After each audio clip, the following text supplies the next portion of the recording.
ಅಯೋಧ್ಯೆಯ ಪ್ರಭು ಶ್ರೀರಾಮಚಂದ್ರನ ರಾಮ ಮಂದಿರದ ಬಳಿ ಹೈಡ್ರಾಮಾ ಆಗಿದೆ. ರಾಮ ಮಂದಿರ ಆವರಣದಲ್ಲಿ ಯುವಕನಿಂದ ನಮಾಜ್ಗೆ ಪ್ರಯತ್ನ ಪಟ್ಟಿದ್ದಾನೆ. ನಮಾಜ್ ಮಾಡಲು ಬಂದ ಯುವಕನಿಗೆ ಯುವಕನನ್ನ ತಡೆದಿದ್ದಾರೆ ಭದ್ರತಾ ಸಿಬ್ಬಂದಿ. ತಡಿತಾ ಇದ್ದಂತೆ ಘೋಷಣೆಯನ್ನ ಕೂಗಿದ್ದಾನೆ ಆ ಅನಾಮಿಕ ಯುವಕ. ಆ ಯುವಕನನ್ನ ವಶಕ್ಕೆ ಪಡೆದಿದ್ದಾರೆ ಪೊಲೀಸರು, ವಿಚಾರಣೆ ಮಾಡ್ತಾ ಇದ್ದಾರೆ.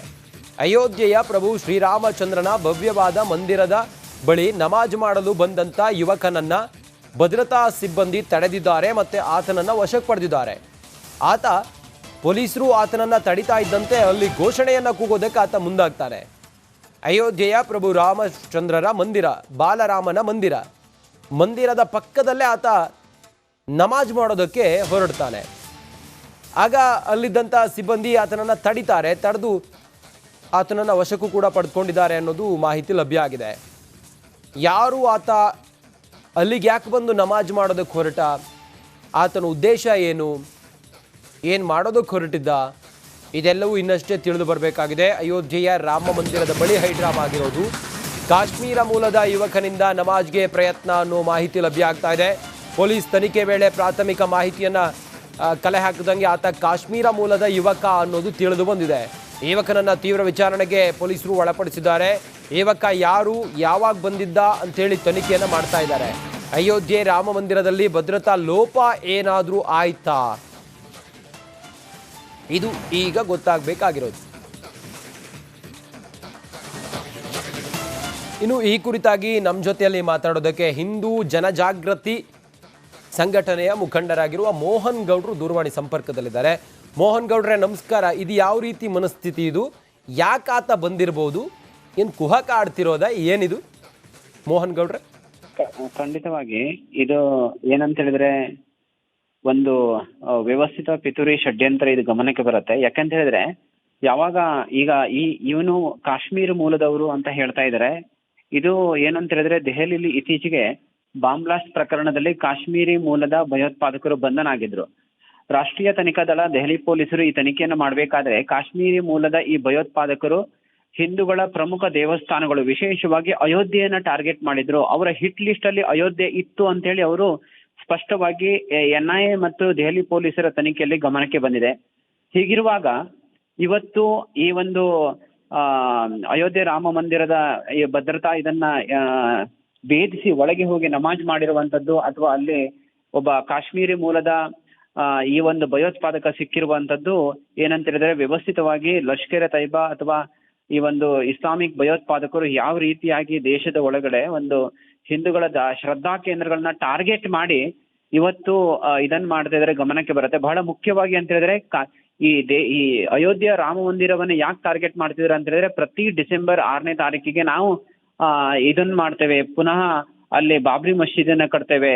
ಅದೇ ರೀತಿಯಲ್ಲಿ ಬಹಳಷ್ಟು ಇಮೇಲ್ಸ್, ಕರೆಗಳು, ಬೇರೆ ಬೇರೆ ಬೆದರಿಕೆಗಳು, ನಾವು ರಾಮ ಮಂದಿರವನ್ನ ಉಡಾಯಿಸ್ತೇವೆ, ನಾವು ಅದನ್ನ ಮುಗಿಸ್ತೇವೆ, ಹೀಗೆ ಒಂದ್ ರೀತಿಯಲ್ಲಿ ಅನೇಕ ಬೆದರಿಕೆಗಳು ಆಗಾಗ ಇಸ್ಲಾಮಿಕ್ ಮೂಲಭೂತವಾದಿ ಸಂಘಟನೆಗಳಿಂದ ಬರ್ತಾ ಇದೆ. ಆದರೆ ಇವತ್ತು ದುರಂತ ಅಂತ ಹೇಳಿದ್ರೆ ಇವತ್ತು ಆ ವ್ಯಕ್ತಿ ಇಲ್ಲಿ ಸಿಕ್ಕಿರುವಂತದ್ದು ಈ ಎಲ್ಲ ಹಿನ್ನೆಲೆಯಲ್ಲಿ ಇದು ಏನಂತ ಹೇಳಿದ್ರೆ ದೇಶದ ಭದ್ರತೆ, ಹಿಂದೂಗಳ ಶ್ರದ್ಧಾ ಕೇಂದ್ರಗಳ ಸುರಕ್ಷತೆ ದೃಷ್ಟಿಯಿಂದ ಅತ್ಯಂತ ಅಪಾಯಕಾರಿ ಇದೆ. ಯಾಕೆಂತ ಹೇಳಿದ್ರೆ ಈ ಒಂದು ದೇವಸ್ಥಾನ ಕೋಟ್ಯಾಂತರ 120 ಕೋಟಿ ಹಿಂದೂಗಳ ಒಂದು ಧರ್ಮ ಶ್ರದ್ಧೆಯನ್ನ ಪುನರ್ ನಿರ್ಮಾಣ ಮಾಡಿ ಇಡೀ ದೇಶದಲ್ಲಿ ಹಿಂದುತ್ವದ ವಾತಾವರಣವನ್ನ ಇಡೀ ದೇಶದಲ್ಲಿ ಒಂದು ಹಿಂದೂಮಯವಾಗ್ಲಿಕ್ಕಾಗಿ, ಇಡೀ ದೇಶದಲ್ಲಿ ಹಿಂದೂಗಳ ಸ್ವಾಭಿಮಾನವನ್ನ ಬಡಿದೆಬ್ಬಿಸ್ಲಿಕ್ಕಾಗಿ ಇದು ಒಂದೇ ಮಂದಿರ ಏನಾಗಿತ್ತು ಅಂತ ಹೇಳಿದ್ರೆ ಭಾರತದಲ್ಲಿ ಒಂದು ಇವತ್ತು ನಾವು ಏನು ದೇಶದಲ್ಲಿ ಹಿಂದೂಗಳ ಒಂದು ಜಾಗೃತಿ ವಿಜಯೋತ್ಸವವನ್ನು ನೋಡ್ತಾ ಇದ್ದೇವೆ. ಇದಕ್ಕೆ ಕಾರಣ ಅಂತ ಹೇಳಿದ್ರೆ ರಾಮ ಮಂದಿರ. ಹಾಗಾಗಿ ಈ ರಾಮ ಮಂದಿರವನ್ನ ಟಾರ್ಗೆಟ್ ಮಾಡಿ ರಾಮ ಮಂದಿರವನ್ನು ಮುಗಿಸಿ ಹಿಂದೂಗಳ ಒಂದು ಬಹುದೊಡ್ಡವಾಗಿರುತ್ತೆ. ಈಗ ನಾವು ಮಾನ್ಯ ಸರ್ವೋಚ್ಚ ನ್ಯಾಯಾಲಯದಲ್ಲಿ ಹೋರಾಟದ ಮೂಲಕ ಅತ್ಯಂತ ವಿಜಯೋಚಿತವಾಗಿ ನಾವು ಈ ರಾಮ ಮಂದಿರವನ್ನ ಭವ್ಯವಾಗಿ ನಿರ್ಮಾಣವನ್ನ ಮಾಡಿ ಇಡೀ ವಿಶ್ವದಲ್ಲಿ ಹಿಂದೂ ಒಬ್ಬ ತಲೆ ಎತ್ತಿ ನಿಲ್ಲುವಂತೆ ಮಾಡಿದ್ದು ಈ ಭವ್ಯ ರಾಮ ಮಂದಿರ. ಹಾಗಾಗಿ ಈ ರಾಮ ಮಂದಿರ ಭಯೋತ್ಪಾದಕರ ಟಾರ್ಗೆಟ್ ಕಳೆದ ಅನೇಕ ವರ್ಷಗಳಿಂದ ಗುರಿಯಾಗಿದೆ. ಆಗಾಗ ಈ ರೀತಿ ಬೆದರಿಕೆಗಳು, ಬೇರೆ ಬೇರೆ ಮಾಡ್ಯೂಲ್ಗಳು, ಇಸ್ಲಾಮಿಕ್ ಟೆರರಿಸ್ಟ್ ಮಾಡೆಲ್ಗಳನ್ನ NIA ಮತ್ತು ದೆಹಲಿ ಪೊಲೀಸರು, ಬೇರೆ ATS ನವರು ಅಥವಾ ರಾಷ್ಟ್ರೀಯ ತನಿಖಾ ಸಂಸ್ಥೆಗಳು ಇದನ್ನ ಎಕ್ಸ್ಪೋಸ್ ಮಾಡಿದಾಗ ಅದರಲ್ಲಿ ಇದೇ ಗಮನಕ್ಕೆ ಬರ್ತಾ ಇದೆ.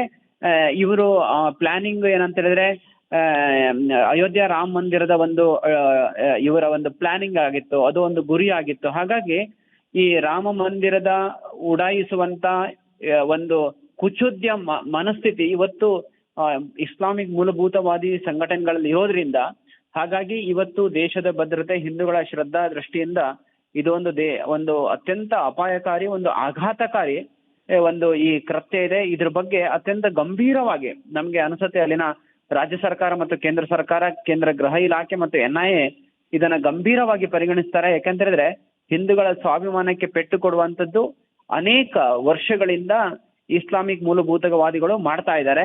ಇವತ್ತು ಆ ಪ್ರಯತ್ನವನ್ನ ವಿಫಲ ಮಾಡಿದ್ದಾರೆ. ಇದು ಏನಂತ ಹೇಳಿದ್ರೆ ಇದರ ಹಿಂದೆ ಯಾರಿದ್ದಾರೆ, ಇದಕ್ಕೆ ಯಾರು ಕುಮ್ಮಕ್ಕು ಕೊಟ್ಟಿದ್ದಾರೆ, ಇವರಿಗೆ ಆರ್ಥಿಕ ಶಕ್ತಿ ಯಾರಿದ್ದಾರೆ, ಇದೆಲ್ಲವನ್ನ ಇವತ್ತು ಇದು ಮಾಡ್ಬೇಕಾಗಿದೆ. ಯಾಕಂತ ಹೇಳಿದ್ರೆ ಇತ್ತೀಚೆಗೆ PFI ಅನ್ನ ಬ್ಯಾನ್ ಮಾಡಿದ ನಂತರ PFI ಅಡಿಯಲ್ಲಿ ಕೆಲಸ ಮಾಡುವ ಏನು ಈ ಸೆಮಿ ಸ್ಲೀಪರ್ ಸೆಲ್ಸ್ಗಳು ಅಥವಾ ಅವರ ಆಕ್ಟಿವಿಸ್ಟ್ಗಳು ಅದು ಬ್ಯಾನ್ ಆಗಿಲ್ಲ. ಇವತ್ತಿಗೂ ಸಹ ಕಣ್ಣೂರಲ್ಲಿ ರೇಡ್ ಮಾಡಿದಾಗ ಏನು ಅಪಾಯಕಾರಿ ವೆಪನ್ಸ್ಗಳು ಸಹ ಇವತ್ತು ಸಿಗ್ತಾ ಇದೆ. ಅವ್ರು ಬೇರೆ ಬೇರೆ ಸಂಘಟನೆ ರೂಪದಲ್ಲಿ ಬೇರೆ ಬೇರೆ ರೀತಿಯಲ್ಲಿ ಇವತ್ತು ಆ ಇಸ್ಲಾಮಿಕ್ ಮೂಲಭೂತವಾದಿ ಮಾನಸಿಕತೆ ಇರುವಂತ ಭಯೋತ್ಪಾದಕರು ಅಲ್ಲಲ್ಲಿ ಕೃತ್ಯವನ್ನ ಮಾಡ್ತಾ ಇದ್ದಾರೆ. ಬೇರೆ ಬೇರೆ ಸ್ಫೋಟಗಳಲ್ಲಿ, ಬೇರೆ ಬೇರೆ ಭಯೋತ್ಪಾದನೆ ಕೃತ್ಯಗಳಲ್ಲಿ ಅವರೆಲ್ಲರೂ ಸಹ ಇವತ್ತು ಭಾಗಿಯಾಗಿರುವುದಕ್ಕೆ ಗಮನಕ್ಕೆ ಬರ್ತಾ ಇದೆ. ಹಾಗಾಗಿ ಇದು ಒಂದು ಬಹಳ ಅತ್ಯಂತ ಗಂಭೀರವಾಗಿ ನಮ್ಮ ದೇಶದಲ್ಲಿ ಸ್ಲೀಪರ್ ಸೆಲ್ ರೂಪದಲ್ಲಿ ಇವತ್ತಿಗೂ ಸಹ ಇಂಥ ಮೂಲಭೂತವಾದಿಗಳು ಕೆಲಸ ಮಾಡ್ತಾ ಇರುವಂತದ್ದು ಅತ್ಯಂತ ಗಂಭೀರವಾದ ವಿಚಾರ ಇದೆ. ಇದ್ರ ಬಗ್ಗೆ ಸಾಕಷ್ಟು ಇನ್ನು ರೀತಿಯಲ್ಲಿ ಸರ್ಕಾರ, ಅಧಿಕಾರಿಗಳು ಮತ್ತು ತನಿಖಾ ಸಂಸ್ಥೆಗಳು ಕೆಲಸ ಮಾಡಬೇಕಾಗಿದೆ ಇದಕ್ಕೆ. ಓಕೆ ಮೋಹನ್ ಗೌಡ್ರೆ, ಥ್ಯಾಂಕ್ ಯು ರಿಪಬ್ಲಿಕ್ ಕನ್ನಡದ ಜೊತೆಗೆ ತಾವು ಮಾತಾಡಿದ್ದಕ್ಕೆ. ಅಯೋಧ್ಯೆಯ ಪ್ರಭು ಶ್ರೀರಾಮಚಂದ್ರನ ರಾಮ ಮಂದಿರದ ಬಳಿ ಹೈಡ್ರಾಮಾ ಆಗಿದೆ. ರಾಮ ಮಂದಿರ ಆವರಣದಲ್ಲಿ ಯುವಕನಿಂದ ನಮಾಜ್ಗೆ ಪ್ರಯತ್ನ ಪಟ್ಟಿದ್ದಾನೆ. ನಮಾಜ್ ಮಾಡಲು ಬಂದ ಯುವಕನಿಗೆ ಯುವಕನನ್ನ ತಡೆದಿದ್ದಾರೆ ಭದ್ರತಾ ಸಿಬ್ಬಂದಿ. ತಡಿತಾ ಇದ್ದಂತೆ ಘೋಷಣೆಯನ್ನ ಕೂಗಿದ್ದಾನೆ ಆ ಅನಾಮಿಕ ಯುವಕ.